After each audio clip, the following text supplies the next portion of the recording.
I just don't like the part of it that's not comfortable. The part of it that says, I don't know what the hell I'm doing.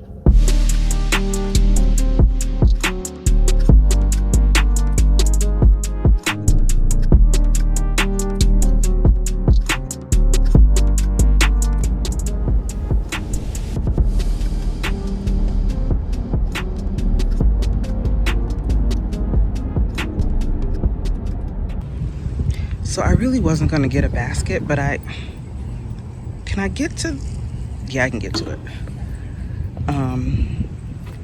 I wasn't going to get a basket, but I like,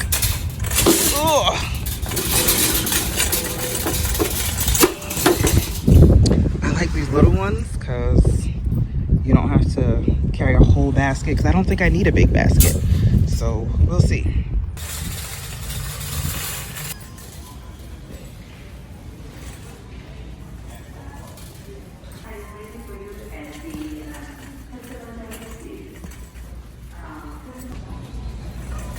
So my favorite mixing bowl kind of died on me this week. And if I'm being honest, I think that it was probably my favorite just because I couldn't find the other ones. Like, it came as part of a set, and I lost the other two, so it was the only one I had left. And now I need a new one. But I don't really want anything like super fancy. I'm probably gonna go with this little cheap one I already picked up, because it's really like literally just for mixing and like seasoning my chicken and stuff. I don't need a whole lot. And I don't have a whole lot of storage space right now. So getting 3 bowls probably isn't necessary. Yeah, I think I'm gonna just stick with what I got.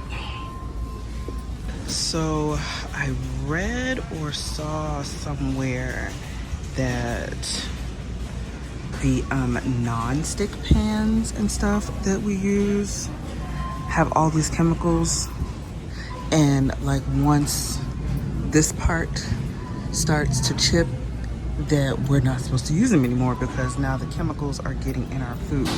So supposedly ceramic and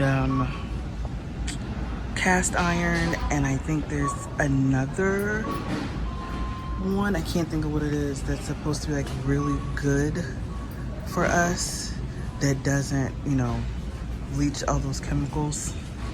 But I can't remember what the other option is. I think I want ceramic, but I also think I probably want a set, because it's easier if I can just get like, you know, kind of like this 3-piece joint right here, but that doesn't say ceramic. So this is why I don't come in the store, because I come in the store for like 2 things, and I wind up looking at all the things that I think I want, that I won't say I don't need, because it's kind of on the list, but it's not on the list for today. And my best bet is really to just do what I do, which is go home and do a little more research, and then figure out which one I really want, instead of getting distracted by all the shiny things in the store. So that's probably what I need to do.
part is gonna make it into the video or not.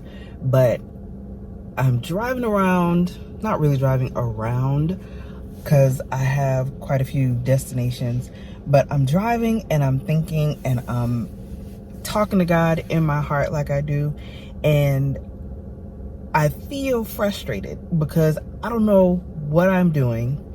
I kind of know now from my little talk with Jesus what I'm doing, what is happening, but it's kind of frustrating because this part I don't want to do, and I know on some level where it's headed, at least where I'm hoping that it's headed, and I'm sitting here like, I don't want to do this. I don't want to do this part of the process. And it's not that I don't want to work. It's not that I don't want to do what God is calling me to do and assigns me to do. I really feel like all the hard work that I've already done, all of the obeying that I've already done, all of the yeses that I've given God over and over and over again, all of the products that I've created, all of the words that I've spoken, all of the ways that I've put myself out there should count for something, should speak for itself, should put me where, and I think y'all are crooked. I don't know. I feel like I just made it worse. I don't know. But I feel like it should, I should have started to reap a harvest from those things by now, I would think. And I understand that when you are building something, when you're planting something, it takes time because you have to plant the seeds and water the seeds and nurture the seeds and, you know, take care of the ground around the seeds and all the things before you start to see sprouts, before you have something that remotely resembles something worth harvesting. And I thought I'd been doing that, and I believe that I have been doing that. And like I said, in this one little chat with God, I'm like, I don't want to do this part. And he basically showed me and reminded me that this is, I guess, the seedling ground of it all. This is the part that we all have to go through to get to the thing that we really want to get to. It's the beginning stages. It's the learning stages. It's like, I guess, being in school and wanting to graduate. But before you can graduate, you have to go through all the classes and all the grades and all of the stages before you get to completion. And nobody likes, you know, the beginning part. And even if you like it, there's always something there that's frustrating and annoying and embarrassing and uncomfortable about the learning process. And I think that's just the part I don't like. I'm the type of person, I've never been a crawl before you walk type of chick. I've always gotten these big ideas and I want to jump in there and just do it. And there's a process before you get to actually shining in a thing, prospering in a thing. And I think that's the part that I really don't like, the uncomfortable, unknown part. And I used to let my family and friends tell me that I didn't like change and that I guess, have control issues. Neither is true. I'm not in control. God is in control. I love changing things. I just don't like the part of it that's not comfortable. The part of it that says, I don't know what the hell I'm doing. And I have to keep doing what I don't know in order to make it better. I think that's just that. Yeah. Yeah.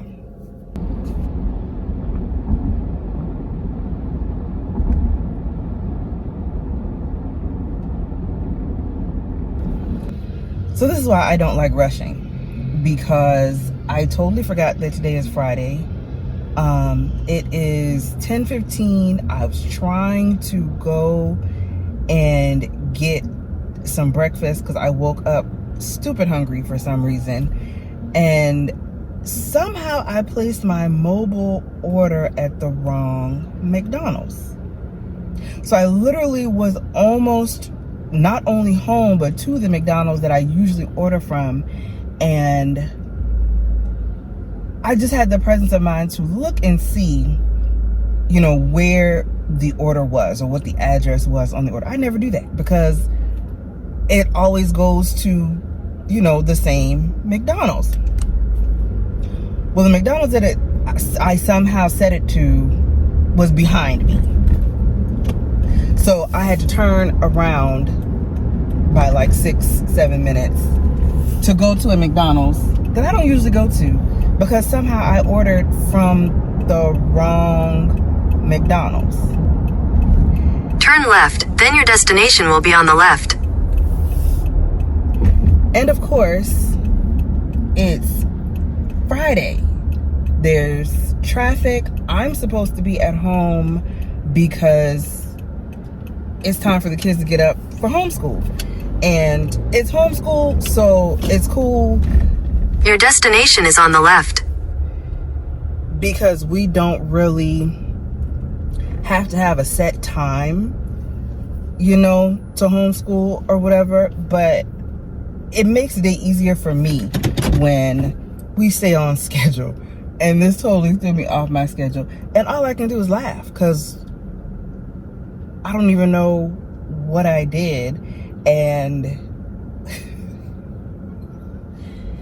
this is what happens when I leave the house, apparently. Or not even when I leave the house, when I deviate from my normal schedule. Because, all because I was hungry. All because I wanted a McGriddle. What did I tell you?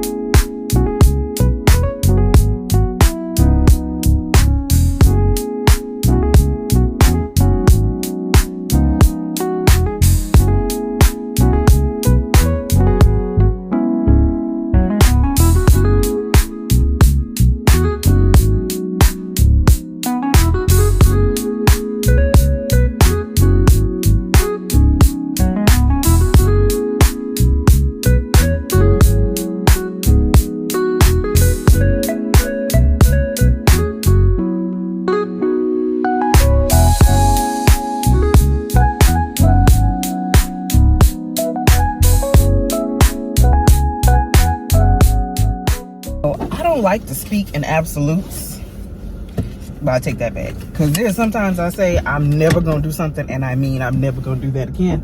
And I don't want to say that I will never order from this McDonald's again, but I will say that I will definitely be more careful next time about paying attention to the address where my order is going. I've never really had to do that before, so I guess I'm spoiled by when I look at the order, the address that comes up is the address where I want it to be. So I wasn't thinking, I was rushing, and I was driving. And I'm not a text and drive type of person. I hate texting and driving. But like I said, I was rushing. I was trying to beat the breakfast cutoff clock. And I made it, but I don't know. And it could have just been a bad day for them because there was only one older lady like at the front, and she seemed like she was doing the front and maybe helping out with drive-through. And then there was the young lady who actually did my order came from outside. I don't know if she just got to work or what, but I never have to wait at the other McDonald's. Like I literally walk in and my order is ready for me. I literally stood there and waited at least 5 minutes after I got in the store, after placing a mobile order, just for my McGriddle to be lukewarm. My poor little $2.29 hash brown was cold and partially burnt. Not really burnt, but you know, like that burnt oil kind of taste, I guess.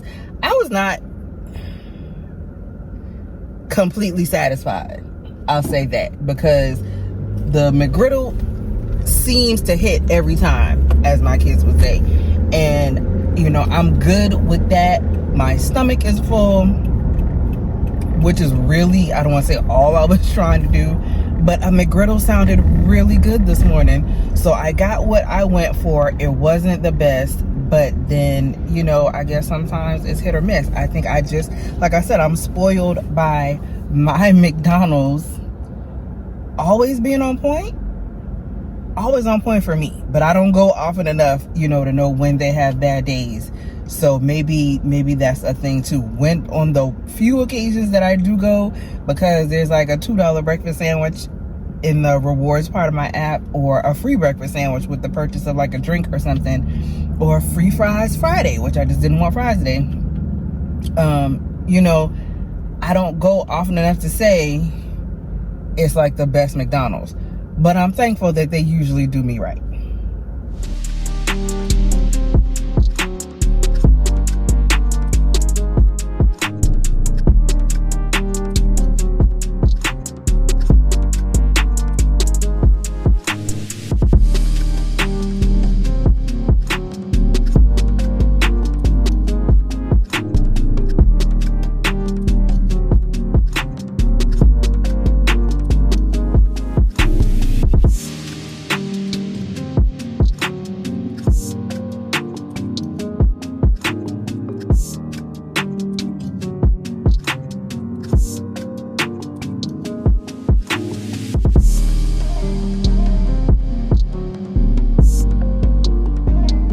The main reason I went to Walmart was to get some pillows for my new pillow shams.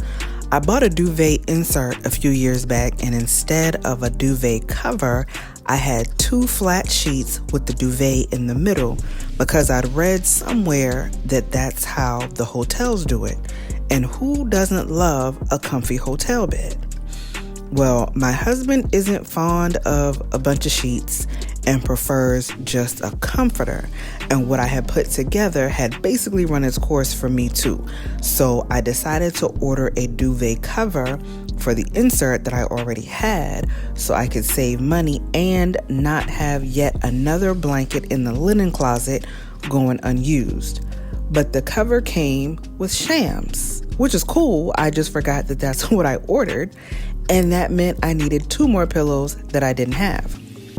And after finally finding the right pillows the next day, because for some reason I bought standard size pillows like I don't have a king size bed. Anyway, when I finally got everything washed, because I'm old school and you can't be putting unwashed bedding where you lay your head. So once everything was washed and prepped, I still had to figure out how to get this thing together. And I don't know why this whole process was fighting me so hard. From having the cover upside down on the bed and the insert not at the right angles. This took way longer than I think it should have, even if it was my first time doing it this way. And I knew that there was a rolling method that was supposed to make it easier, but I first had to find a video that made that make sense to me. And even after Rachel Ray got your girl together, I still had to pull that video out a second time to watch and make sure I knew what I was doing before I got too far in the process and had to start over. After about 20 good minutes, I finally got it together, and hopefully it'll be a lot easier next time.